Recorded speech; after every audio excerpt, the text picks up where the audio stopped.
l'honorable Florima Pambouli. Honorable, venez, allez, nous sommes en direct. C'est un peu la tradition de cette émission. Bonjour, honorable, vous allez bien? Je vais vous prendre votre micro. Allez, prenez place, c'est pour la première fois dans cette émission. J'aime bien les dire, on va s'installer. Comment vous allez? Ça va bien. Vous avez plusieurs casquettes, hein, député national, élu des Kasongo Lunda. Dans le Congo. Dans le Congo, ouais. On parle de moins en moins de Kasongo Lunda. Espérons qu'aujourd'hui on va parler plus des Kasongo Lunda, mais également président de l'ASVEC Club. Ouais, c'est ça. Ad intérim. Ad intérim. Et vous comptez continuer? Non, je ne sais pas encore. Je réfléchis encore. Je réfléchis parce que c'est très lourd. Hein. J'espère que vous n'allez pas finir comme Paul Kassembele. Non, je réfléchis encore. D'ailleurs, on le salue à Paul Kassembele qui a annoncé définitivement qu'il ne sera pas candidat aux prochaines élections pour le Daring Club Moteur Pembe. Mais bon, on en parlera. Je voudrais qu'on ouvre quand même, comme président, on va parler de votre mandat de député national, mais je voudrais qu'on ouvre quand même une parenthèse. Hein, comme président de l'ASVEC Club. Aujourd'hui, le championnat national peine à fonctionner normalement. On a vu l'AS Mazembe qui a quitté l'AFDECO. Vous êtes également membre, hein, oui, bien sûr. L'association des dirigeants de Mazembe qui a écrit définitivement, qui a quitté l'AFDECO. On en parlera. Mouéou a été reconduit à la commission de la Lina Foot. On était habitué à l'époque avec ces duels ASVEC Club Daring, tous on allait au stade. Aujourd'hui, ça n'existe plus. Votre diagnostic, qu'est-ce qui se passe réellement dans le football congolais? Il y a un problème, il y a un relâchement du côté du club, mais aussi du côté du gouvernement qui ne soutient pas suffisamment nos clubs. Le football congolais souffre d'un grand problème qu'on ne trouve pas partout. Hein. Ailleurs, les clubs sont sponsorisés, notamment par les sociétés de paris sportifs. Au Congo, c'est très compliqué. Le foot est devenu l'affaire de particuliers. C'est-à-dire, tu deviens président d'un club, on te les laisse. C'est à toi d'engager les dépenses, c'est à toi de couvrir toutes les charges et ça pose de sérieux problèmes. En ce moment-là, l'individu devient plus fort que le club. Ailleurs, c'est pas comme ça. Ailleurs, ce sont des sociétés qui sponsorisent les clubs. Ce n'est pas le sujet de notre émission. Peut-être on aurait une émission spéciale, on parlera de l'ASVEC Club, mais bon, on va profiter, c'est une parenthèse, je vais vous laisser parler. C'est vrai, en arrivant comme président d'intérim, certainement vous avez été un grand supporter de l'ASVEC Club. Bien sûr, je suis un supporter de l'ASVEC Club depuis toujours. Vous le saviez que ça a toujours été comme ça depuis la création de l'équipe. Bien sûr, c'est justement ça le vrai problème que nous voulons aujourd'hui résoudre. Je l'ai dit depuis le début, depuis que je suis là, je l'ai toujours dit. Il va falloir que l'on crée des institutions fortes. C'est-à-dire que le club, en tant que personne morale, soit plus fort que les personnes physiques qui le gèrent. C'est ça qu'il faut faire. Et cela passe par un certain nombre de choses. Vous savez, les clubs appartiennent aux supporters. Il faut responsabiliser les supporters. Il faut mettre de l'intelligence pour que les supporters remplissent correctement les rôles de propriétaires du club. C'est ce que nous sommes en train de faire. Nous travaillons là-dessus et c'est très difficile. Hein. C'est très difficile. Il y a beaucoup de résistance au changement, mais nous, en tant que manager, nous avons mis en place beaucoup d'outils. Dans les tout prochains jours, vous allez voir que les choses vont radicalement changer. J'ai peur que vous ne soyez pas capable, parce que si l'ASVEC Club qui doit avoir plus de 50 ans d'existence, plus de 80 ans. Non, ça va aller, parce que l'objectif c'est quoi? C'est pas de demander aux supporters de donner $1, $2 au club, non, c'est de créer plusieurs initiatives qui, in fine, produisent suffisamment d'argent, qui permettent plutôt au club d'être autosuffisant, d'être indépendant. Je vais vous poser la question. Le problème, c'est la pourquoi chez les autres ça marche? Pourquoi chez Mazembe par exemple ça marche? Ou alors pourquoi chez Mazembe ça marche? Mazembe d'abord, les clubs qui appartiennent à l'homme peut-être le plus riche de ce pays, ça c'est de 1, de 2. Oui, mais aujourd'hui il est resté longtemps à l'extérieur, il a créé des structures. Mais ça n'a rien à voir avec ses moyens. Ça c'est la première chose. La deuxième chose, c'est l'impression Mazembe est sponsorisé. Mazembe est sponsorisé par MCK et donc Mazembe a suffisamment de moyens qu'aucun club chez nous n'a. Et il ne faut pas comparer Mazembe à Vita, à Imana, à MK, etc. Mazembe, c'est quand même un autre niveau. Je me mets à la place du supporter de l'ASVEC Club qui entend son président son président-manager dire ça, c'est... Non, ça c'est en termes de moyens. C'est en termes de moyens, mais ce n'est pas la même chose. Mais qu'est-ce qui manque en termes de plan sportif, en termes de vision. Et, attendez.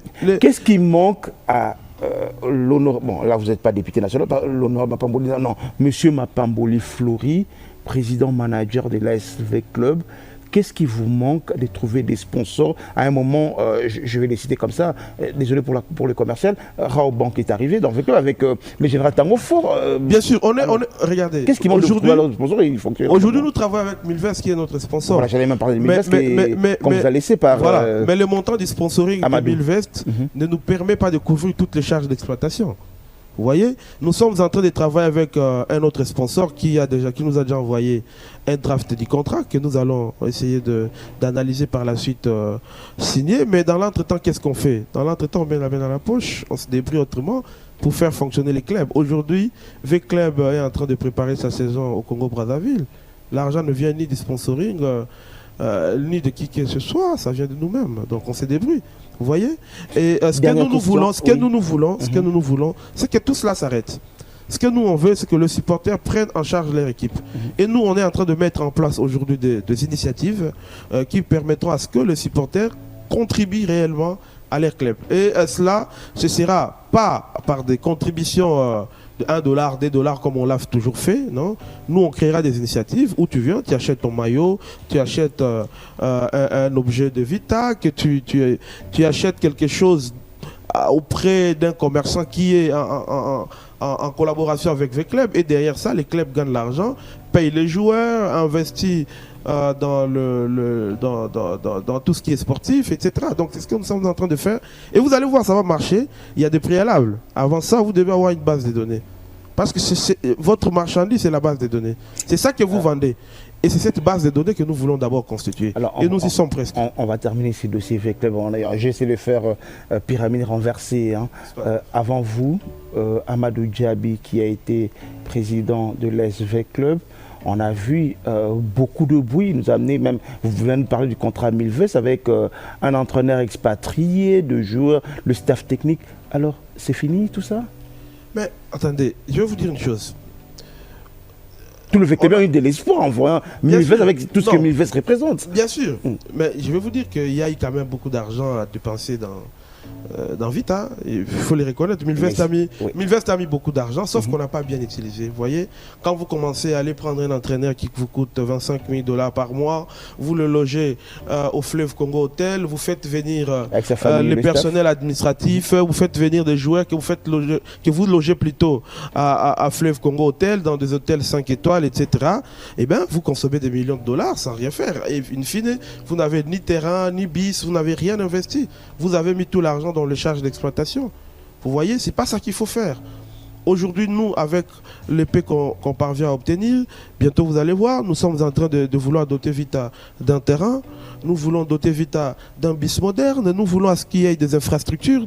Voilà, nous travaillons. C'est vrai qu'on ne communique pas suffisamment parce que nous, on aime à ce que les œuvres parlent à notre place. Et vous verrez vous-même dans les tout prochains jours ce qui va être fait. Président Mapamboli, mais tous ceux qui sont passés avant vous, j'ai envie de rester sur ces dossiers, mais même si tous ceux qui sont, je sais que c'est un dossier qui intéresse. Alors, parlons-en. Okay, en profitons parce que vous êtes là. Tous ceux qui sont passés avant vous, le général Tango Fort, qui a été président, manager, sponsor de l'ASV Club, avait le même projet jusqu'à ce qu'il a jeté l'éponge. Amadou Djabi, il est parti. Rien. Le problème est resté. Pas de siège, pas de bus, pas de joueurs définitifs. D'abord, aujourd'hui, le club a combien de joueurs définitifs qui appartiennent avec le club? Alors, aujourd'hui, d'abord, ce que je voulais vous dire... Ce que vous avez trouvé. Non. C'est que vous avez... Il n'y avait pas de joueurs, il n'y avait presque pas... Il n'y avait pas 10 joueurs définitifs. Au fait, nous avions beaucoup d'étrangers dont le contrat est arrivé à terme à fin juin 2025. Les étrangers que nous avons remerciés parce que nous voulons promouvoir le football, les talents locaux. Nous avons recruté des joueurs qui jouaient dans nos championnats ici, à l'EPFKIN, etc. Dans toutes les provinces, vous allez le voir. Vous allez voir ces enfants-là, comment ils jouent au foot. Vous allez les voir bientôt. C'est des enfants que nous avons recrutés. À Kinshasa, au Congo central, Tanganyika, Lubumbashi, partout. D'accord. Vous allez le voir. J'ai parlé du général Tango Fort. Amadou Djabi est arrivé il a fait rêver le Véclébien avec un rêve, avec un discours, avec un projet. Avant de partir, il a dit on l'a empêché d'accomplir ce qu'il voulait faire de l'ASV Club. Il a jeté l'éponge et vous arrivez. Amadou Diaby a eu quand même de moyens avec Milves et tout. Il n'a rien fait, il n'a pas pu le faire. Mais vous arrivez avec votre portefeuille à vous. Est-ce que vous êtes en mesure de relever le club? Non, il n'y a pas que mon portefeuille. Moi, je contribue comme je contribue dans Vita depuis longtemps parce que je suis un supporter. Oui, mais maintenant, comme président. Je contribue. Ouais. Et puis, au niveau du comité, nous avons beaucoup de membres qui contribuent. Nous contribuons tous, hein, chacun en fonction de ses moyens. Et je vous ai dit, Milves nous donne aussi un peu d'argent. De l'autre côté, vous avez des membres d'honneur, hein, de grands membres d'honneur qui nous donnent aussi des moyens pour faire fonctionner les clubs. Nous ne pouvons pas le faire seuls, on n'a pas de moyens pour cela. Et donc, nous, il y a beaucoup de contraintes, hein, dans Vita. Quand vous arrivez, on vous dit voilà ce qu'on fait ici, voilà, vous devez respecter, etc. Mais avec le comité des sages, oui, vous avez plein de choses comme ça. Oui, vous avez beaucoup plein de choses comme ça. Nous, on veut à la fois respecter l'esprit du club, ok, mais de l'autre côté, mettre en place une sorte de management qui fonctionne et qui produit les résultats. Vous n'avez pas peur de partir et de jeter aussi l'éponge? Déjà, quand vous réfléchissez, que vous devez réfléchir si vous allez reconduire votre candidature aux élections. Donc, ça veut dire que, je vais vous donner les cas, hein, on a vu Vidé Chimanga qui dans... Non, les gens veulent que comparaison n'est pas raison. C'est vrai, on a vu Vidé Chimanga, je donne un exemple, Vidé Chimanga dans le Club qui avait le même projet, les mêmes ambitions que vous. Après, il a jeté l'éponge, il a créé son équipe. Non, je sais qu'il y a beaucoup de problèmes mais beaucoup de gens me demandent de rester là, mais j'y réfléchis. Parce que ça ne dépend pas que de moi. Je réfléchis, je vais prendre ma décision très prochainement, mais je suis entouré d'une équipe très motivée. Je pense là à mon frère et ami Lambert Hassani Moussa qui est là, qui fait presque le gros du boulot, le boulot de tous les jours. Et donc, je pense qu'on est en train de voir ce on pourra servir au véhicule bien, mais notre objectif est de laisser quelque chose, de laisser des traces. Ok? Vous savez, il y a beaucoup de choses que vous ne savez pas. Tout le monde qui arrive dans ces équipes. Moi, je vous dis. Des équipes traditionnelles, hein, l'ASV Club d'Aring, ça a toujours été. Non, il y a quand même des choses qui ne sont pas concevables. Laissez-moi vous dire. Vous savez que Vita n'a pas un terrain pour s'entraîner. Depuis toujours, ça a toujours été comme ça. Bon, pour moi, c'est pas normal. Mais ça a toujours été comme ça. Mais je vous dis que même pour Dari, il y a que Mazembe qui a un terrain. Je vous dis que pour moi, c'est pas normal. Je ne dis pas qu'aujourd'hui, on va investir 2 millions pour construire un stade à la taille de Vita. Non, c'est pas ce que je demande. Mais au moins, il faut qu'on ait un terrain bien aménagé où les joueurs doivent s'entraîner. On ne doit pas commencer à aller louer les stades de Martyrs. Et lorsqu'il y a de matchs, nous ne savons pas nous entraîner. Quand vous allez au stade Tata Raphaël, généralement, maintenant là, les championnats ont commencé, le Pefkin, vous n'avez plus le temps d'aller vous entraîner là-bas. Maintenant, qu'est-ce qu'on fait? Vous pensez qu'on doit laisser vous devez laisser ce genre de choses comme ça? Non. Moi, je pense que c'est des choses basiques qu'il faut laisser à Vita. Moi, je pris l'engagement de le faire. À la limite, laisser un terrain où les enfants peuvent s'entraîner comme ils le souhaitent et que l'entraîneur ait le temps de mettre en place son équipe. Voilà. Merci de regarder le panier. Bon, je votre matinale revient dans quelques instants. Je vous rappelle, si vous me prenez en cours, l'invité du jour de samedi 3 octobre 2025 s'appelle Flory Mapamboli. Il est député national, élu de Kasungulunda, mais également président-manager de l'association sportive V-Club. Dans quelques instants, la suite de notre discussion.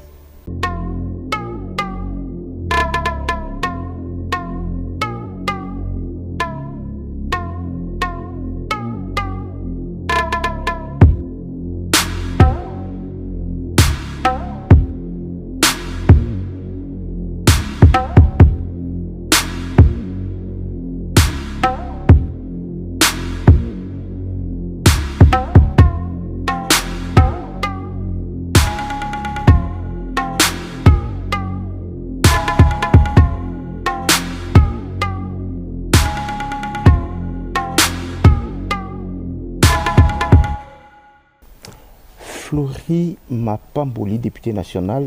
À l'Assemblée nationale, l'actualité, on parle de l'ASV Club, on va continuer. Je vois les réactions des sujets passionnants, mais bon, le football. Donc, on va conclure ces sujets avec club. Donc aujourd'hui, si vous partez de l'ASV Club, qu'est-ce qu'on retiendra de vous, de votre passage?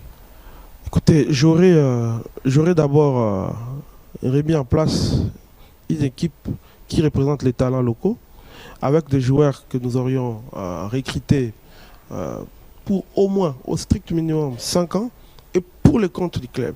Ce ne sont pas des joueurs que je recrute pour moi et que je place dans Vita Club. C'est différent. Ces joueurs que nous recrutons resteront pour Vita pour toujours. Ça, c'est la première chose. La deuxième chose, on aura mis en place une ligne que les autres pourront suivre, une ligne de conduite, notamment en ce qui concerne le management du club. Parce que, vous savez, il y a des outils modernes de gestion, petit à petit, qu'on essaie de faire comprendre aux autres, pour que Vita devienne ces clubs modernes que nous souhaitons tous. Nous sommes en train de travailler sur notre site, sur notre application mobile, où nos supporters pourront s'enregistrer. C'est ça justement notre fonds de commerce. Le fonds de commerce de Vita, c'est la base des données. Le nombre de supporters que nous avons. Mais c'est pas ce que les supporters attendent. Non, attendez. Les supporters attendent une équipe qui va battre Daring, qui va battre Mazembe, qui sortira champion de la foot, qui ira en Afrique et qui va remporter la Coupe du Président, la Coupe du Congo. C'est pour cette raison que nous avons fait ces recrutements. C'est un recrutement qui a coûté très cher. Renseignez-vous. Nous avons essayé de prendre le meilleur de nos championnats locaux ici. Nous avons pris des joueurs partout. Vous allez voir, ce sont des petits qui ont du talent. Ils vont les prouver tout prochainement. Vous allez voir. Et ça, c'est déjà sur le plan sportif. Mais à long terme, si vous voulez que l'équipe se prenne en charge un jour, vous devez avoir un instrument, vous devez avoir quelque chose à vendre. Ce que nous aurons à vendre, c'est notre base de données. C'est notre potentiel en termes de nombre de supporters. C'est ça qui servira de base aux négociations avec les partenaires qui voudront travailler avec nous. Très bien, on va vous souhaiter bonne chance pour l'ASV Club, espérant que le championnat qui va commencer, d'ailleurs nous sommes en retard pour le championnat national dans beaucoup de pays. Mais c'est pour bientôt. Dans beaucoup de pays, le championnat a déjà commencé, mais nous sommes encore en retard avec notre CONOR, le comité de normalisation. Allez, je vais quand même vous poser la question. Le lundi, le 47e assemblée de la CAF se tiendra à Kinshasa. Vous, comme dirigeant sportif, c'est un plus, un bon pour le développement du football congolais, ou bien ça sera une réunion et après la réunion, on ne pourra rien gagner? Non, mais derrière ça, votre lecture? Non, derrière ça, il faut voir la mise en avant, l'image de notre pays qui en sort renforcée. Beaucoup se posent la question sur ça. Non, on aurait gagné quoi avec l'Assemblée générale de la CAF à Kinshasa? Mais c'est ce que les gens... Il y a des choses qui sont immatérielles, que vous ne savez pas mesurer. Mais vous, comme dirigeant, vous voyez, expliquez-nous. c'est ce que je suis en train de vous dire. En tant que dirigeant et politique, je suis en train de vous dire que cela renforcera l'image de notre pays, qui est mal vendue à travers le monde entier, à travers l'Afrique, à travers le monde entier. Vous savez, ce genre d'activité montre que ce que l'on dit sur nous n'est pas forcément vrai. Vous voyez? Et de l'autre côté, ça va pousser nos autorités, le gouvernement, ça va pousser aussi les dirigeants à faire en sorte que notre football puisse aller de l'avant. Et donc nous avons encore du chemin à parcourir, nous avons du travail à faire, et chacun, en ce qui les concerne, doit s'y mettre pour atteindre l'idéal. Et donc cela va tous nous motiver davantage. Déjà, organiser les élections au niveau de la fédération, ça c'est une chose. Voir en sorte comment conduire les championnats, la Lina Foot, jusqu'à la fin. Il faut qu'on commence de la première à la dernière journée. Et comment trouver des formules moins coûteuses qui permettent à ce que l'on puisse jouer tous les matchs, du début à la fin. Et je pense que tout ça, c'est des choses, c'est des sujets qui doivent nous préoccuper, sur lesquels nous devons travailler pour pouvoir développer. C'est possible aujourd'hui. Le prochain format, on aura un format des 30 équipes pour la Ligue nationale de football. Déjà, on était à 26 ou 25. On n'a pas fini les championnats. Il y a eu ce qu'il y a eu. Mazembe est allé au niveau de la tasse. C'était compliqué pour des équipes qui iront représenter le Congo au niveau de la CAF. Mais aujourd'hui, on rajoute. On est à 30, un championnat à 30 équipes. Est-ce que c'est faisable chez nous? Oui, ça réduit les coûts en réalité, parce que c'est pas 30 équipes qui s'affrontent. C'est pas que vous avez 29 matchs aller contre 29 matchs retour. je crois que c'est un des groupes, si je ne me trompe pas, c'est un des groupes de 15 chacun. Vous jouez, ensuite on prend ceux qui sont devant pour jouer le play-off. Okay. Et ça réduit les coûts et ça permet de jouer justement tous les matchs. Ah, d'accord. Parce que si vous êtes dans un même espace, ça vous évite de payer le billet d'avion, de payer les hôtels, et donc ça a comme conséquence la réduction des coûts d'organisation des matchs. Allez, on forme définitivement. On y reviendra peut-être à la fin de l'émission. Parlons de votre mandat comme député national, élu de Kasongo-Lunda. Certainement, vos électeurs vous retrouvent à la télévision après les vacances parlementaires, la rentrée parlementaire qui a eu lieu, avec tout ce qu'il y a eu à l'Assemblée. Peut-être on en parlera. Le premier message à vos électeurs qui vous regardent ce matin.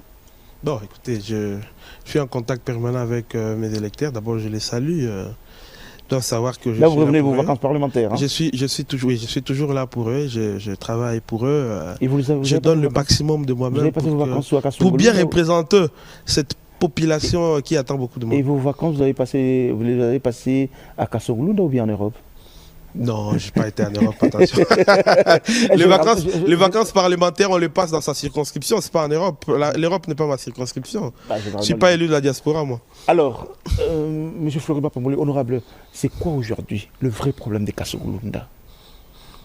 C'est pas les problèmes de Kasongo-Lunda, tout simplement. C'est les problèmes de tous nos milliers ruraux. Hein. C'est des milliers où presque l'État a démissionné, je suis désolé de le dire. L'État a démissionné dans ces milliers-là. Donc, vous savez, aujourd'hui, j'étais dans un groupe WhatsApp, je vois comment on me pose des questions. Pourquoi tu n'as pas fait telle route? Pourquoi tu n'as pas construit telle école? Les soins de santé posent problème, il n'y a pas de lumière, etc.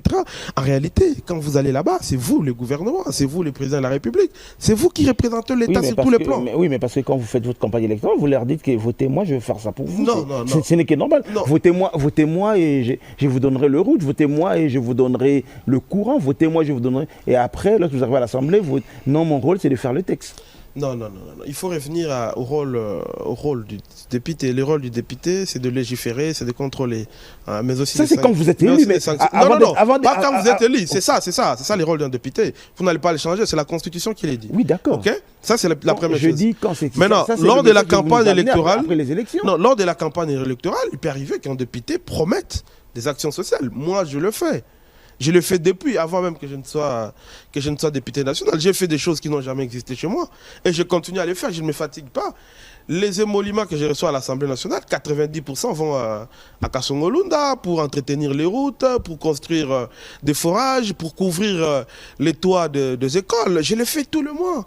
C'est mon travail, je le fais. Bon, je me dis, bon, voilà, pour moi, c'est un sacerdoce. Je ne fais pas la politique pour m'enrichir. Et donc, je fais ça parce que j'aime cette population.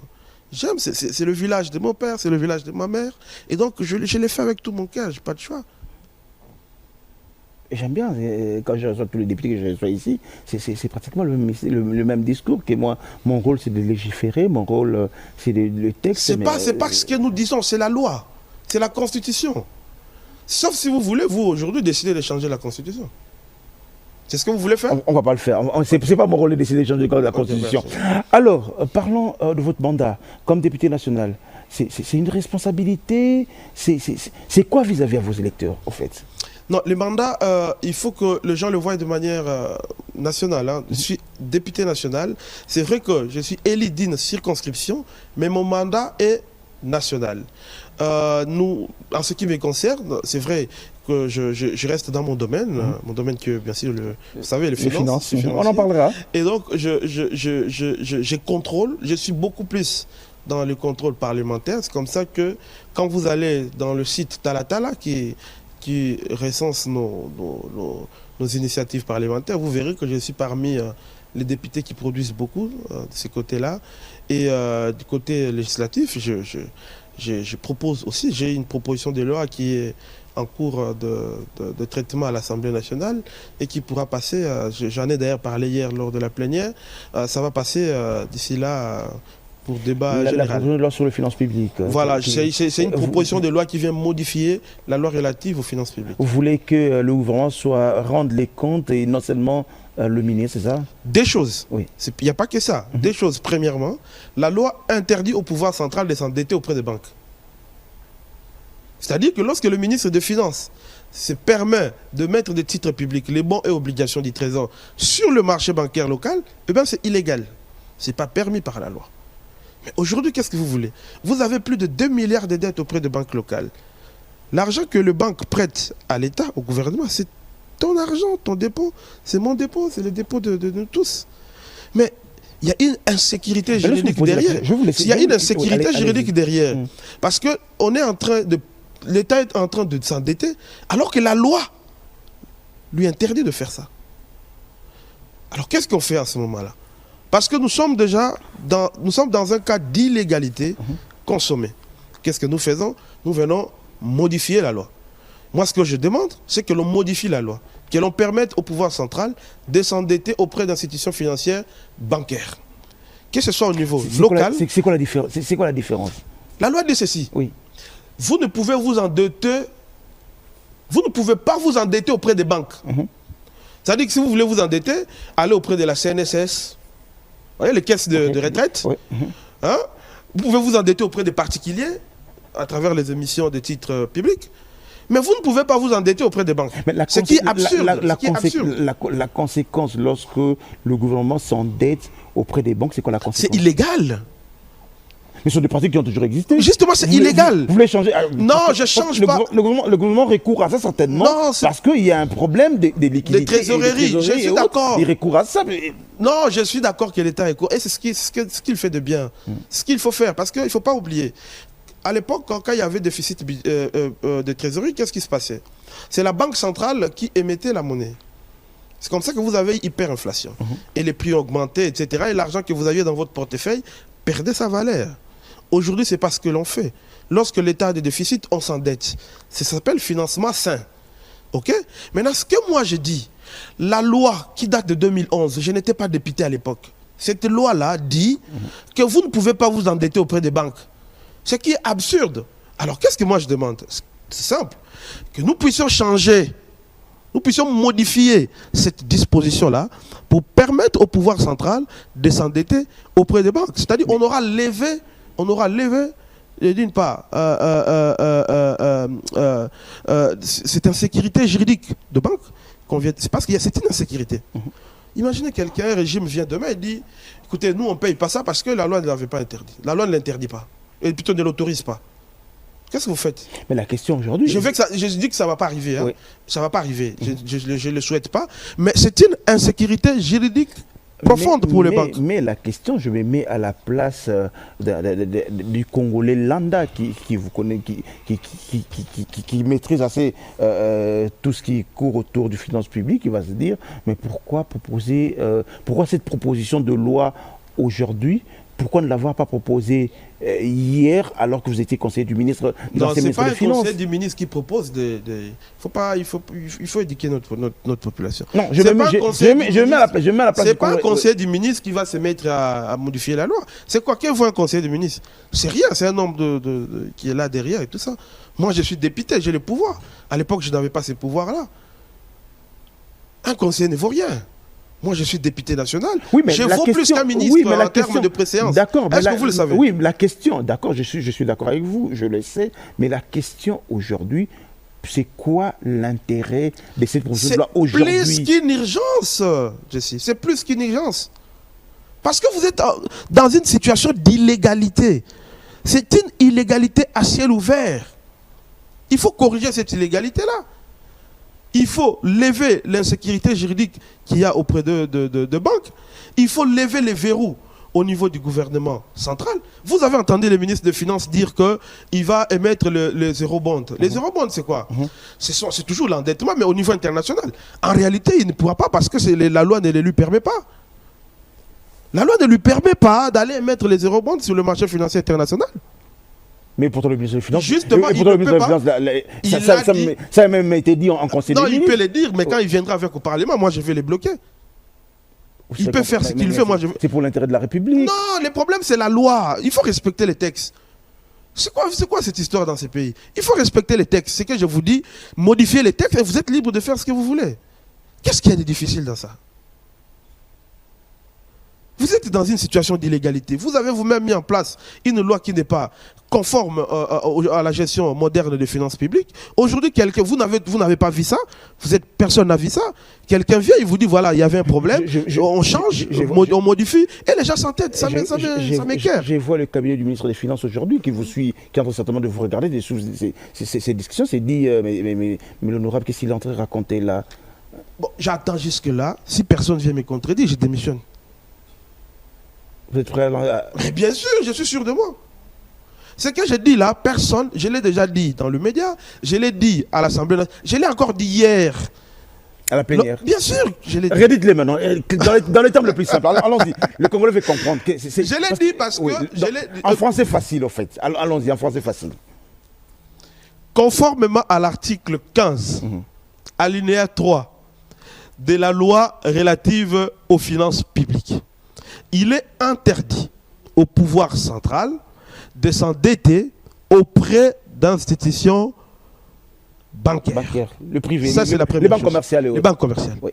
La deuxième chose, il ne peut pas non plus s'endetter sur le marché financier international.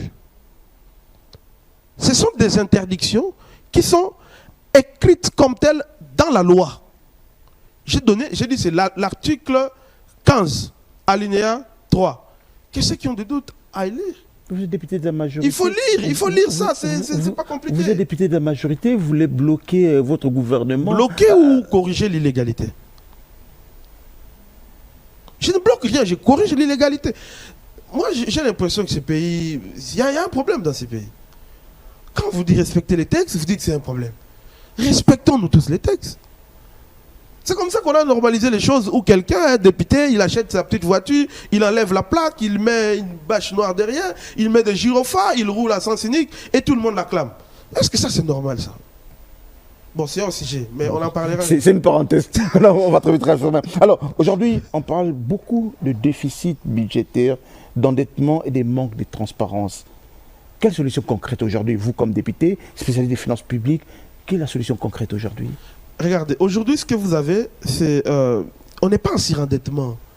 Non, le pays n'est pas surendetté. Nous sommes le pays les moins endettés en Afrique subsaharienne. Oui, mais on parle de déficit budgétaire et le déficit budgétaire ne veut pas dire surendettement. Il faut pas confondre les choses. Le déficit, oui. On est en déficit depuis le début de cette année. D'ailleurs, le déficit se creuse de plus en plus. À l'époque, ce n'était pas comme ça. Là, c'est très profond. Vous avez, depuis le début de cette année, nous sommes endettés sur le marché bancaire local à hauteur de plus de 800 millions de dollars pour couvrir les déficits. Voyez-vous? Et ce qui fait qu'aujourd'hui, vous avez ces portefeuilles, cet encours de bons et obligations du Trésor qui s'élève à plus de 5 600 milliards, alors qu'il n'était que de moins de 2 000 milliards de francs congolais. Et là, ça explose. Il faut faire très attention parce qu'on s'endette à des maturités courtes. Je ne sais pas si, je sais pas si je dois les dire autrement. De maturités courtes, c'est-à-dire... 6 mois, 9 mois, 18 mois, etc. Et in fine, aujourd'hui, nous sommes dans ce que je pourrais qualifier de pyramide de Ponzi. C'est-à-dire quoi? Tu vois les histoires de Malgold Rêve. C'est ça la pyramide de Ponzi. C'est-à-dire que c'est une escroquerie où quelqu'un prend l'argent des gens et puis il promet de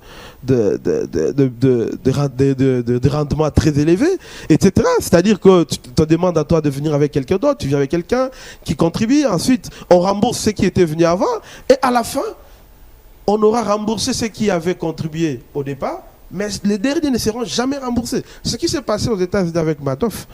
Donc, ce que j'appelle pyramide de Ponzi dans le cas de finances publiques, c'est qu'on s'endette uniquement pour rembourser. Et on rend cet instrument-là de bons et obligations du Trésor inopérant. Cet instrument ne pourra plus nous aider à couvrir le déficit des trésoreries je crois déjà dès l'année prochaine. Mais est-ce que le problème, c'est pas vous, l'Assemblée nationale, vous, l'autorité budgétaire, le budget, on vous l'amène, c'est à vous de le rectifier, c'est à vous d'en faire ce que, de le corriger, de faire... Mais bon, je vais vous dire une chose. Je vais vous dire une chose. Nous avons demandé au gouvernement de s'endetter jusqu'à 620 milliards cette année. Vous savez, ils sont à combien? Ils sont à plus de 2500 milliards. Où est notre problème? Mais c'est à vous de corriger. Justement, ils sont à plus de 2500. Mais c'est à vous de contrôler. C'est ça l'indiscipline budgétaire. Contrairement à ce qui se dit dans les réseaux sociaux, c'est ça justement l'indiscipline budgétaire. On te dit va s'endetter jusqu'à hauteur de 620 milliards. Jouer le rôle ne juge pas son rôle, qu'est-ce que vous voulez? Mais attendez la reddition des comptes. Attendez, vous allez voir, on va pas les rater. Quoi, alors qu'on est on ne va pas les rater, c'est pour bientôt. On est en pleine session budgétaire. Mais c'est ça justement. Mais là, vous êtes dans vos conflits, dans vos conflits. Quel conflit? Dans le conflit de maison. Changeons de président. Non, mais c'est quoi les conflits? C'est quoi les conflits? Changeons de président, changeons de bureau. Non, peu importe. Les temps, on a dépassé les temps, on dit je peu importe. Les débats sur la reddition des comptes aura lieu, peu importe. Les débats sur le budget 2026 aura lieu à l'Assemblée. Non, on a adopté. Non, on vient d'adopter les calendriers. On a adopté les calendriers. En tant que vous n'avez pas de bureau. Non, on a adopté les calendriers. Oui, sans bureau. En attendant les consensus politiques qui va se trouver autour du président et du rapporteur adjoint de l'Assemblée nationale, nous continuons nos travaux. Nous continuons à travailler parce que nous n'avons que 3 mois. On n'a pas le temps à perdre. Donc, sous la présidence de l'honorable premier vice-président, président ad intérim, l'honorable Jean-Claude Tshilombaye, nous avons adopté les calendriers de nos travaux et nous allons continuer à travailler sans problème. Et jusqu'à ce qu'on trouve les consensus voulus, parce que ça se joue au niveau de l'union sacrée, vous voyez. Et donc, sauf le poste de l'opposition, qui reviendra forcément ensemble pour la République. Et donc, hormis cela, les choses devraient aller sans problème. Voilà. Alors, mais la question, ma question, je reviens sur ma question. Vous dites que le gouvernement, tout ce que vous reprochez au gouvernement, mais vous, autorité budgétaire, là vous expliquez très bien, on sent que vous avez la maîtrise des finances publiques. Il n'y a pas que vous à l'Assemblée, vous êtes la PAJ avec... dans l'ECOFIN. Pardon, l'ECOFIN avec Guy Mafouta, qui est dans cette commission. Il y a des experts de ces pays qui sont réunis là-dedans, mais... vous ne jouez pas votre rôle. Si, on joue notre rôle. Vous savez, il y a une chose. Lorsque nous votons une loi, il revient au gouvernement de l'appliquer. Et ensuite, à nous de contrôler, mais aussi d'évaluer. On évalue quand? Lors de la reddition des comptes. C'est pourquoi les projets de loi portant reddition des comptes pour l'exercice 2024 a été, si je ne me trompe pas, déposé et va être débattu très prochainement. Mais également, nous allons débattre sur le budget 2026, mais cela ne nous empêche pas d'initier, de prendre des initiatives parlementaires de contrôle. Vous savez, les problèmes que nous avons également au niveau de l'Assemblée nationale, c'est que toute initiative de contrôle est systématiquement bloquée par les bureaux de l'Assemblée nationale. Moi, je suis contre ceux qui bloquent les initiatives des députés. Vous prenez les bureaux de l'Assemblée nationale, vous prenez le fameux bureau d'études qui est devenu une caisse noire là de je ne sais pas moi de quoi. Ce sont ces gens-là qui bloquent les initiatives des députés nationaux. Nous sommes là pour contrôler. L'objectif n'est pas... La plénière ne dit rien, qu'est-ce que vous voulez? La plénière ne dit rien. Non. Pour contrôler... Suivez-moi, Jesse. C'est pas un fouillant, ça. Non. C'est pas une fuite en avance. Non, attendez.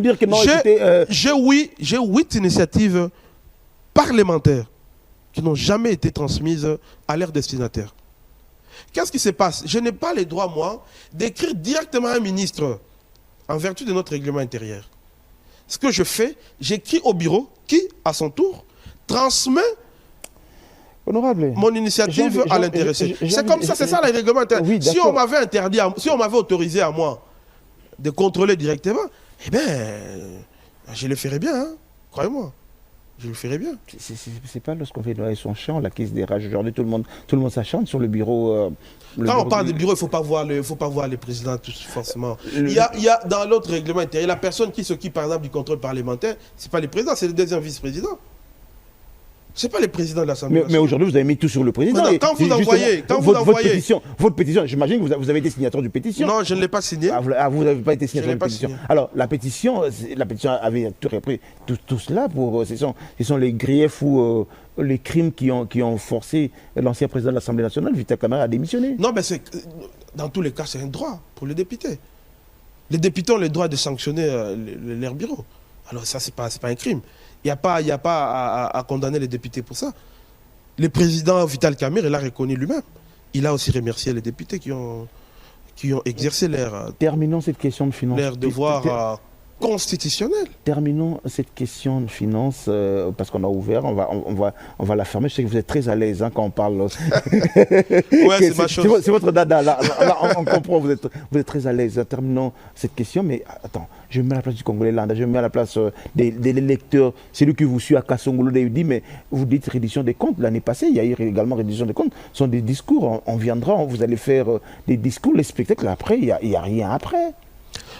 C'est justement... Il y a eu reddition des comptes, mais après, il n'y a eu rien. Vous savez, je fais une lettre au président de l'Assemblée nationale où j'ai écrit sur 2 pages pour dénoncer toutes ces choses. Il va falloir qu'il y ait réellement... Je suis député élu de l'UDPS. Oui, mais j'ai oublié en tant qu'élu du peuple, je pense que nous devons jouer notre rôle. La séparation des pouvoirs est garantie par la Constitution. Il ne faut pas qu'on ait une chambre devenue simple caisse de résonance du pouvoir exécutif. Il faut que le député, il faut que l'Assemblée nationale joue ce rôle. Vous savez, en politique, on dit c'est les pouvoirs qui arrêtent les pouvoirs. Seul le pouvoir législatif ne peut arrêter les dérives du pouvoir exécutif. Alors, si on commence à mélanger les choses, si on pense que les députés doivent être là pour dire Alléluia, Amen, etc., eh bien, vous allez laisser à votre pays une jungle, il n'y aura plus rien, c'est fini. Mais entre-temps, on dit réduction, parce que j'ai dit réduction du train de vie. On a entendu tout le monde dire ça, mais on a été surpris d'entendre que les députés réclamaient au-delà de ce qu'ils reçoivent. Et tout le Congolais, beaucoup ont été choqués de dire on n'entend jamais les députés faire autant de bruit comme vous l'avez fait lors de votre pétition pour la misère de la population. Je ne suis pas au courant de ce genre de réclamation où les députés ont réclamé une augmentation de salaire. Moi, ce que j'ai entendu, entre autres, parmi les initiatives et parmi les griefs qui concernent la vie des députés, c'était le soin de santé. Les députés demandaient à ce qu'il y ait quand même... Écoutez, même moi à la maison, la bonne, je lui donne quand même des soins de santé. Chaque fois qu'elle est malade, c'est moi qui prends en charge. Mais à l'Assemblée nationale, les députés n'ont aucune couverture sanitaire. C'est quand même pas... C'est des petites choses, hein, mais il faut qu'on les dise. Nous qui avons travaillé chez les privés, on sait. Moi, partout où je travaille, j'ai toujours eu une assurance et maladie. C'est resté comme ça. Chaque année, quand on est les premiers, je réfléchis sur comment prendre l'assurance pour moi-même, ma femme et mes enfants. C'est ce que je fais toujours. Vous êtes très bien payé, trop. Non, c'est pas question d'être bien payé. 17 000 $ pour... Je vais vous dire une chose. Une assurance maladie coûte moins cher qu'elle est faite pour les députés d'aller se faire soigner pour des petites fièvres en Europe et venir se faire rembourser. Quand un député se dit, voilà, il n'y a pas de couverture maladie, il a juste mal à la tête, il prend un avion, il paye lui-même. Il va en Europe, il paye un billet d'avion, il s'est fait traiter son mot de tête, il revient, il vous demande de lui rembourser 13 000 $. Mais avec le même montant, vous lui donnez les soins de santé pour lui et toute sa famille pour toute une année et il ne viendra plus vous embêter. C'est moins cher en fait. C'est simple, ce sont des petites choses dans la gestion moderne. Ce sont des petites choses, il ne faut pas se compliquer la vie. Est-ce qu'aujourd'hui on ne donne pas raison à celui qui avait dit que ces députés ou cette majorité vous coûtera très cher à la République? Non, je vais vous dire une chose. Très cher à la République quand même. Hein? Parce qu'on nous compare souvent avec les autres. Bon, acceptez aussi la vérité parce que vous voulez cette vérité. Non, dites-moi, on ne donne pas raison à celui qui avait dit que cette majorité va coûter cher à la République. Un député français coûte 3 fois plus qu'un député congolais. C'est pas un pays en guerre, la Non, mais parce qu'on dit que les députés... On dit que les députés congolais sont... Moi, écoutez... Vous coûtez trop cher à la République. Moi, je vais vous dire une chose. Les députés, les sénateurs... Moi, je suis pour qu'on réduise le salaire des députés. À 3 000 $. Ça ne me dérange pas. Ça me dérange pas. Moi, je viens du secteur privé. Je connais la valeur de l'argent. À Chine, on ne paye pas les députés. Est-ce que vous le savez? C'est-à-dire que tu es député, tu travailles là-bas, tu es, je ne sais pas moi, comptable, tu es financier, tu es, je ne sais pas moi qui. Tu as ton travail. Mais après, quand il faut représenter les peuples, tu viens. Mais on ne te paye rien. Par contre, si tu effectues une mission, l'Assemblée nationale peut te payer les billets. Vous comprenez? Mais les problèmes que nous avons au Congo, c'est quoi? Il faut qu'on les dise. Au début, ici, on vous a dit que... Je vous ai dit ce que mes électeurs me reprochent. Mon frère, moi je vais vous dire, les demandes que je reçois chaque jour dépassent de très loin l'argent que je me paye à l'Assemblée nationale. Chaque jour, on enterre des morts. Chaque jour, tu dois construire des routes. Tu dois entretenir des routes en terre bâtie à Kassongolunda là-bas. Tu dois construire des forages. Maintenant, cet argent-là, moi, je l'aurai où? Je prends sur les émoluments parce que c'est moi qui remplace l'État là-bas, je prends sur ces émoluments-là, je vais exécuter les Mais travaux vous là-bas. pouvez faire un lobbying pour que... Mais l'État a démissionné. Le Le gouvernement a démissionné sur plusieurs points de la C'est quand même République. fort qu'un député... Je vous dis, un regardez, député national qui ça dit... ne date pas du C'est quand même président. fort. Un député, Ça date pas. un député de la majorité, un député du parti au pouvoir qui dit que l'État a démissionné. Les gouvernements, C'est fort, hein. laissez-moi vous dire, vous avez déjà été à l'intérêt du pays. J'y vais tout Où le Où temps. vous avez été où? J'y vais tout le temps. Non, je ne parle pas de chef-lieu de province. J'étais à Bouquet. hein. Je vous parle de parle, Bouquet. je vous parle hein, du Congo profond. Oui, je sais. Ce qui s'est passé là, ce que je vous dis là, ne date pas du président Tshisekedi. Aujourd'hui, si vous, chez moi là, par exemple, à Kasongolunda, c'était la première fois pour nos populations de voir qu'on est en train de construire un bâtiment pour le territoire. C'est pour la première fois. Le PD 145. C'est pour la première fois qu'on est en train de voir la construction des écoles, la construction des centres de santé. C'est pour la première fois avec le président Félix. Mais sur toutes les années passées là, mais il n'y avait rien du tout. C'est-à-dire l'État n'existait pas. Vous voyez, à certains endroits, c'était des prêtres catholiques. Ce sont des prêtres catholiques qui font la loi, qui règlent même des problèmes de cititoyens. Vous voyez, ça c'est Oui, ça c'est ça, c'est le passé. Ce sont nos réalités. Aujourd'hui, on a vous au pouvoir. Je parle de l'UDPS, votre parti, et le président de la République. Et, vous êtes à pratiquement la moitié du deuxième mandat. Vous ne pouvez pas continuer à vous plaindre. Mais c'est ce que je suis en train de Donner vous des dire. solutions à la C'est population. ce que je suis en train de vous dire. On est en train, le président hein, de la République, je sens en lui cette volonté-là, ce désir-là de faire plus. Et il le fait. Aujourd'hui, à Kasongolunda, nous aurons quand même une mini-centrale. Hein. C'est presque fini. On aura une mini-centrale qui va alimenter jusqu'à, je crois, 20 000 ménages dans la cité, la grande cité de Kasongolunda. Vous savez, Kasongolunda, c'est un pays, en réalité. C'est plus grand que le Rwanda. C'est un territoire, mais c'est plus grand que le petit Rwanda ici. Kasongolunda que vous voyez. Mais un territoire comme ça, si vous voulez le développer, c'est des milliards qu'il faut mettre au titre d'investissement. Il faut commencer par désenclaver, en créant une route qui part de la nationale numéro 1 jusque-là. Est-ce qu'on le fera aujourd'hui? On est en train de poser des bases. Les études sont en train d'être faites, les études sur la route par exemple. C'est pour cette raison que nous disons merci au président de la République, parce qu'il pense à nous. Vous vous posez la question, est-ce qu'on va le faire alors que la Première ministre est venue au Parlement avec son programme, le budget est arrivé au Parlement, c'est vous qui... Alors, pourquoi vous avez... Certainement vous avez... Je ne crois pas à ce budget-là, excusez-moi. Oh. C'est des histoires de... Oh. Je ne crois pas à ça. Si un député doit dire ça, c'est... Mais je te dis, parce que nous, on vote une chose et exécute autre chose. Qu'est-ce que vous voulez? Ils font ce qu'ils veulent, alors on regarde. Et vous, après, c'est vous qui êtes... Je répète ma question, c'est vous qui cherchez à les sanctionner. Justement, quand on cherche à les sanctionner, on est bloqué au bureau de l'Assemblée nationale. Vous avez la réponse? Qui fait Noël sans chat. Allez, parlons des Eurotrous. Vous avez été très critique à l'époque hein, avec l'opération Zéro Trou. Aujourd'hui, tout ce qui est en train d'être fait, Kinshasa est pratiquement un chantier. Les routes sont faites partout, satisfait. Des routes bétonnées, hein? Non, j'ai essayé quand même de rafraîchir la mémoire. D'abord du DG de l'OVD, ensuite c'était OVD, pas Office des routes. OVD, oui. OVD et aussi mes collègues pour qu'ils comprennent ce qui a été... Nous avons demandé une mission d'enquête. Je crois que l'ordre de mission se trouve au bureau de l'Assemblée nationale. Dès que c'est bon, nous irons contrôler. Il faut qu'on voie ce qui s'est passé.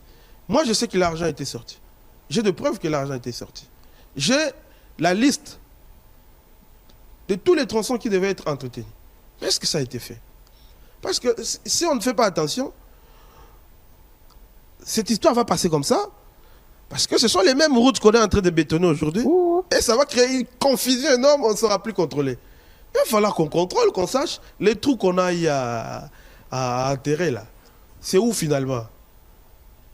Où se trouvent ces trous-là? Il faut qu'on regarde. Mais on a déjà bétonné. Justement, il faut qu'on regarde. Oui, il faut qu'on regarde. On va demander ce qu'on a bétonné, ce qu'on n'a pas pu bétonner, et puis on va regarder. Il faut qu'on sache ce qui a été fait, ce qui n'a pas été fait. Parce qu'ils vont vous dire, voilà, on a essayé de réhabiliter quelques mètres. Par la suite, on a laissé une grande partie. Et la partie qui a été réhabilitée, c'est dégradé par la suite, etc. Il faut encore des choses comme ça. Mais si vous ne vérifiez pas, comment vous pouvez en être sûr? Qu'est-ce qui bloque aujourd'hui les développements des infrastructures en RDC? Il ne faut pas que les gens naviguent dans le populisme. Vous avez dans ces pays, si ma mémoire ne me trahit pas, 58 000 kilomètres linéaires de routes d'intérêt national. OK? Des routes nationales, ça fait 58 000. Mais ce qui est asphalté, c'est seulement 3 000. Donc il y a encore 55 000 non asphaltés, en état d'impraticabilité. Si vous voulez couvrir ces déficits, vous ne pouvez pas vous contenter uniquement des ressources budgétaires qui presque n'existaient pas, parce que l'essentiel, c'est consommer dans les salaires, les fonctionnements, dans le train de vie des institutions. Voilà, etc. Et il faut développer, je l'ai déjà dit, il faut développer les partenariats publics-privés, il faut développer ce qu'on appelle en anglais les BOT, hein, les concessions, Build, Operate, Transfer. Les gens viendront investir. C'est comme ça, à travers le monde entier, c'est comme ça qu'on a développé les infrastructures. Quelqu'un vient, il construit la route. C'est beaucoup plus développé dans le Katanga. Quelqu'un vient, il construit la route. Même au Congo central, hein, la route ici, c'est quoi, Sopeko. Un entrepreneur vient, construit la route, ensuite perçoit son péage pendant autant d'années. Alors qu'à Kinshasa, c'est une propriété. Il n'y a que l'État qui peut construire une route. Non, attention, je ne parle pas de voirie. Il faut faire la part des choses. Là, je parle des routes nationales. Oui, les voiries sont... normalement, ce sont les provinces qui doivent construire la voirie urbaine. Hein. Et donc, moi, je parle des routes nationales. C'est ça la première chose qui va booster l'économie. Si vous construisez les routes et que vous travaillez sur l'électricité, rien que sur ces dés-là, vous allez voir, 10 ans après, ce sera un boom économique dans ces pays. Parce que tout le monde voudrait investir aussi. Vous avez dans ces pays 51 millions d'hectares de terre, jamais cultivés. Si vous allez chez moi là-bas au Congo, vous allez voir des espaces à couper de vie, hein, des espaces jamais cultivés depuis que le monde existe. C'est là que moi j'ai fait aussi mes activités agricoles. C'est des espaces de milliers, de millions d'hectares, jamais cultivés. C'est-à-dire que s'il y a des routes, il y a de l'électricité, vous verrez que les gens viendront investir, surtout dans les secteurs agricoles, et c'est le seul secteur qui peut créer beaucoup plus d'emplois que n'importe quel autre secteur. Le minerai, hein, le minerai, c'est beaucoup d'investissements, moins d'emplois. Vous voyez, si vous prenez $1 million, vous mettez dans le minerai, et vous prenez 1 million, vous mettez dans l'agriculture, eh ben, le même montant, partout, l'agriculture vous produira plus d'emplois que le minerai, que le mine. Donc il faut développer des choses. Les routes et l'électricité, et grâce au PPP et au BOT. On nous reproche d'être beaucoup théoriciens que praticiens. Ce que je suis en train de dire là est pratique, c'est pas théorique. C'est des choses pratiques. Que l'UDPS au pouvoir n'a pas pu faire. C'est ce qu'on est en train de faire, non? C'est ce qu'on est en train de faire. On travaille. Il ne faut pas voir... Moi, je crois qu'il y a quelque chose qui nous échappe. Il ne faut pas voir au bout d'un mandat politique. Il faut réfléchir au-delà. Il faut qu'on ait des plans sur 20 ans, 30 ans, 40 ans, 50 ans. Si nous nous projetons seulement sur des échéances électorales, c'est ce qui pousse les dirigeants à devenir populistes. Parce que si vous attendez vous attendez à ce que la personne vous donne les résultats dans 5 ans, même là où il est censé poser juste de base pour que les résultats soient visibles dans 10, 15, 20 ans, eh bien, qu'est-ce que la personne va faire? Il va vous donner des actions cosmétiques. Des actions, vous allez voir qu'il a fait, mais en réalité, ce n'est pas solide derrière. Donc, poussons nos dirigeants à réfléchir sur le long terme que sur le court terme. Alors, on va pousser les dirigeants à réfléchir sur le long terme que le court terme. Parlons du Congo 2030. Comment vous le voyez, point de vue, infrastructure, gouvernance, jeunesse? Je pense qu'on va faire un petit pas sur du côté infrastructure, parce que avec la renégociation... Non, pourquoi je dis ça? Quand vous me parlez de 2030, nous sommes en 2025. Hein? Comptez 2026, 2027, donc c'est 5 ans. Jusqu'en 2030. Même si vous prenez toutes les ressources de la SICOMINE, ça vous fait combien? Ça vous fait 1,5 milliard. Si vous prenez une moyenne d'$1 million par kilomètre, ça vous fait combien? Ça vous fait 1500 kilomètres. Je vous ai dit que les routes qui ne sont pas revêtues sont à combien? à 55 000 km. 55 000. Mais c'est quand même bizarre. Je vais vous laisser me donner. C'est pourquoi je dis qu'ils ont fait un pas. Oui, je vais vous laisser donner vos perspectives d'ici 2030, mais quand même, j'ai envie. Je m'en voudrais si je vous pose pas cette question comme député national élu du parti au pouvoir. Pour parler de la Sécomine, lorsqu'on a renégocié les contrats chinois, on a fait beaucoup de bruit autour et la population a cru que ça allait faire un boom dans les infrastructures. Mais aujourd'hui, c'est comme si... C'est 324 millions oui, par mais an. en vous entendant parler, c'est comme si... bon, non, c'est pas suffisant. C'était du populisme et aujourd'hui, il n'y a plus rien. Je me dis que non, c'est quelque chose. Parce qu'avant, il n'y avait rien. Il faut reconnaître, non? Il n'y avait rien. Les Chinois venaient exploiter, prenaient le minerai, ils ne donnaient rien. C'est un pas qui a été fait. Il faut être honnête pour dire que c'est quelque chose de bien qui a été fait. Mais les problèmes, est-ce que c'est suffisant? Je doute, ce n'est pas suffisant. C'est pourquoi je dis qu'il faut développer les BOT et les PPP. C'est obligatoire. Parce que, je vous ai donné un exemple. 5 ans, on peut faire maximum 1500 km si on gère bien cet argent-là. Est-ce que 1500, c'est un pas qu'on fait? Mais sur les 55 000 km à construire, ça représente quoi? Ça ne représente même pas 10%. Alors, je reviens sur ma question maintenant. Ça ne représente pas 2% non plus. Perspective le Congo de 2030, allez même jusqu'à 2035, comment vous le voyez du point de vue infrastructure, gouvernance et puis jeunesse? Donc, il faut d'abord, il faut qu'on commence par arrêter cette insécurité. Si on parvient à mettre fin à la guerre, je pense qu'on pourra faire quelque chose. Et nous avons aussi une responsabilité, nous en tant que Congolais, nous tous. C'est vrai que nous devons améliorer la gouvernance publique. Il faut qu'on améliore. Il y a des choses qu'on doit se dire. Quand on demande à un bourgmestre de balayer la commune, etc., il doit faire son boulot. Passez ici, passez derrière là, vous allez voir sur Willery, là, vous allez voir des sachets partout. C'est incroyable. Sortez sur nos routes ici, vous allez voir des gens qui, comme ça, hein, il sort, il prend l'autre sens, il prend sa plaque. C'est comme des bandits. Il prend sa plaque, il bâche ça. C'est vos collègues, ça c'est vos collègues. Mais c'est comme des voyous, je ne comprends pas ce pays. Comment on peut faire ça à son propre pays? C'est des petites choses comme ça que nous devons changer. Nous devons nous éduquer nous-mêmes. Nous devons devenir de bons citoyens. Nous devons former un Congolais nouveau. Un Congolais qui comprendra qu'on ne prend pas les sens uniques sur le boulevard. Un Congolais qui comprend qu'on ne jette pas des immondices sur les caniveaux. Un Congolais qui comprend qu'on ne touche pas aux biens publics, qu'on respecte les biens publics. Vous voyez, c'est ces Congolais-là dont on a besoin. Et ça, c'est le rôle de nous tous. Moi, je vois les efforts qu'on est en train de faire ici. Les gouverneurs, les gouvernements en train de construire des routes. Mais en même temps, vous voyez des Congolais, nous-mêmes Congolais, nous jetons des immondices sur les caniveaux. Qu'est-ce que vous voulez? Est-ce que ça aussi c'est la faute de gouvernants? Non, chacun de nous a un rôle à jouer. Alors, chacun de nous a un rôle à jouer. Nous qui sommes députés nationaux, nous avons notre rôle. Ceux qui sont au pouvoir exécutif, les ministres, etc., ils ont leur rôle. Chacun doit faire son travail. Les Congolais lambda a aussi son rôle. Vous voyez? D'accord. Vos perspectives maintenant, jeunesse. Vous avez parlé infrastructure, vous avez parlé gouvernance. Maintenant, par rapport à la jeunesse.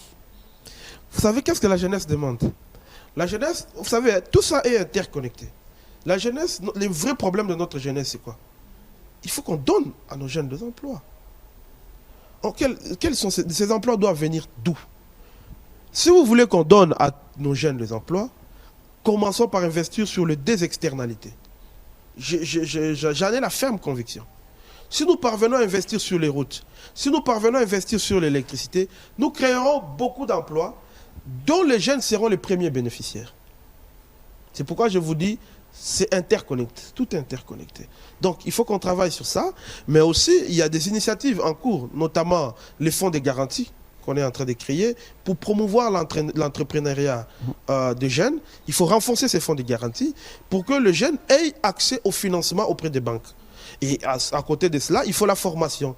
Parce qu'il y a des métiers du 21e siècle, notamment les numériques, etc. Donc, j'ai appris que le gouvernement était dessus. Donc, c'est des choses comme ça qu'il faut faire pour promouvoir... On va se lever pour terminer cette émission, mais parlons justement de cette jeunesse, on va terminer par là. Il y a eu le FOGEC, il y a l'ANADEP, mais toutes ces histoires qu'a initié le président de la République, mais ça ne profite pas aux jeunes, c'est ça le problème aujourd'hui. Non, mais je vis que le FOGEC finance quelques projets de jeunes. Mais quels jeunes qui financent? Non, c'est peut-être que ce n'est pas à une grande échelle. C'est pourquoi je pense qu'il faut donner plus de moyens à ces structures-là. Il y a une structure qui a été créée au ministère de la Jeunesse. Il y a ces FOGEC-là, il y a l'ANAPEC. ANAPEC. Je ne sais pas comment on appelle ça. Il y a toutes ces structures-là qu'il faut bien encadrer avec un programme. Il faut aussi qu'on soit sérieux. Il faut qu'on soit sérieux sur des programmes. On fait un programme, il faut qu'on les respecte du début à la fin. S'il n'y a pas un suivi au niveau du gouvernement et qu'après on lâche prise, etc., il faut qu'on soit sérieux. Et vous savez, dans la vie, il y a une chose que je vais vous dire. Il faut retenir ça. Pour que ces pays changent un jour, il n'y a qu'une seule chose, pour moi, c'est le sérieux. Pourquoi pas une loi? Il faut qu'on devienne sérieux. Pourquoi pas une loi qui obligerait au FPI de donner des crédits aux jeunes entrepreneurs? Mais attendez, l'FPI a l'argent. Mais vous savez... Oui, c'est pourquoi je vous dis pourquoi pas une loi qui obligerait aussi... C'est une idée. Pourquoi pas faire quelque chose qui fasse en sorte que le FPI finance les FOGEC, etc., pour qu'à leur tour, donner des garanties aux banques pour pouvoir prêter l'argent aux jeunes? C'est une idée, on peut y réfléchir. On a fini. Je vais vous laisser regarder cette caméra. Certainement, vos électeurs de Kasongo-Lunda vous regardent ce matin. S'il faut donner un message au président de la République, vous lui direz quoi? Au président de la République? Oui. Écoutez, le président, je sais que ce moment n'est pas... C'est pas le moment qu'on a tous souhaité. Hein. C'est une période où notre pays est agressé par l'ennemi. Et vous devez savoir que les Congolais de partout vous soutiennent. Nous vous soutenons. Comme je l'ai toujours dit, la loyauté ne se décrète pas, il se vit. Nous continuerons à vous soutenir aujourd'hui, demain et pour toujours. Continuez à rester ferme, continuez à travailler pour votre peuple et nous serons toujours là pour vous accompagner. Parlez à vos électeurs de Kasongo-Lunda, en une minute. Alors, à mes électeurs, je crois que beaucoup me suivront. On est là, on travaille pour vous. Nous sommes en train... C'est pas bon de les parler non seulement dans le patois ou bien en lingala. En lingala ou dans le patois, comme si vous étiez en meeting. Non, je vais parler en lingala alors. Allez-y. C'est pourquoi je vous dis, parlez à vos électeurs. Je crois pas que quand vous allez en meeting, vous ne parlez pas en français. Non. Alors. Dans le bar à la Kiyaka. Le bar Kiyaka, pas la ligne. Le bar à Kiyaka. Vos électeurs. Dans le bar à lingala pour que je me fasse bien comprendre. Donc, tu as travaillé comme Boyebi que nous avons toujours voilà pour la bino et Baction, tu as continué. Tu vas continuer dans Souka très prochainement. Et vous allez à Liboso. Maïpe, Bimanakata, Kasongo-Lunda, tu crées déjà une borne fontaine partout dans la cité. Tu vas continuer, aménagement il y a un site dans le village, tu vas continuer, Malembe, Maramba Batol, c'est déjà arrivé. Dans un premier temps, tout ça là, une cinquantaine d'écoles. Ensuite, d'ici l'année prochaine, on va encore faire 50. L'objectif, c'est de couvrir au minimum 200 écoles d'ici à la fin de notre mandat. Donc, ma promesse, c'est ça qui est toujours réalisée. On a besoin de votre soutien, pour soutenir Visso, pour soutenir Mokonzi Mboka, pour salate que tous wana ponabino, toujours bunda, toyebike et Rosimba. Restez focus et on est ensemble. Une phrase en Kiyaka. À Kiyaka.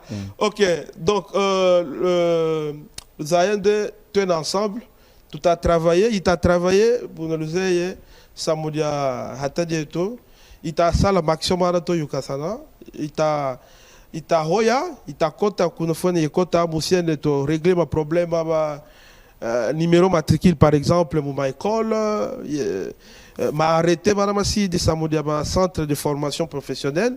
Tout a continué ma moment le donc, sachez que tu es ensemble, tu as continué. Il t'a couru en mois de décembre encore. Vous savez, tu es là, tu es en face. Voilà.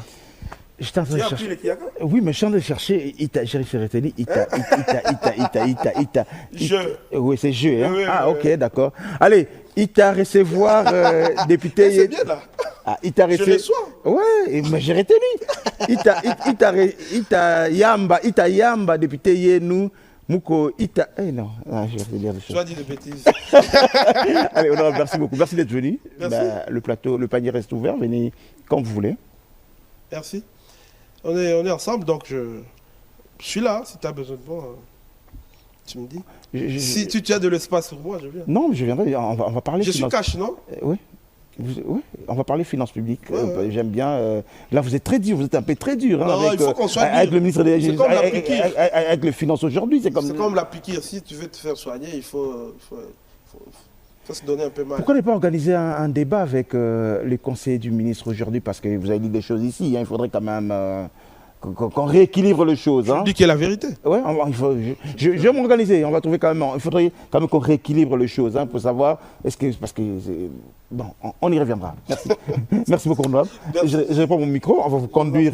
Mesdames, messieurs, on a fini pour ces samedis 4 octobre 2025. C'était un plaisir pour moi de vous tenir compagnie.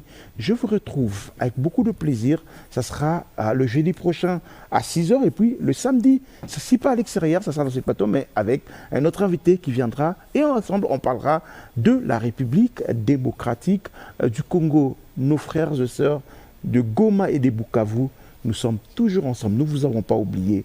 Qu'on ne vous dise pas que Kinshasa vous a oublié. Kinshasa ne vous oubliera jamais. Nous sommes avec vous. Bientôt, on va se retrouver. On va vivre comme on vivait avant. Et ces rebelles, ces supplétifs du Rwanda partiront. Allez, au revoir.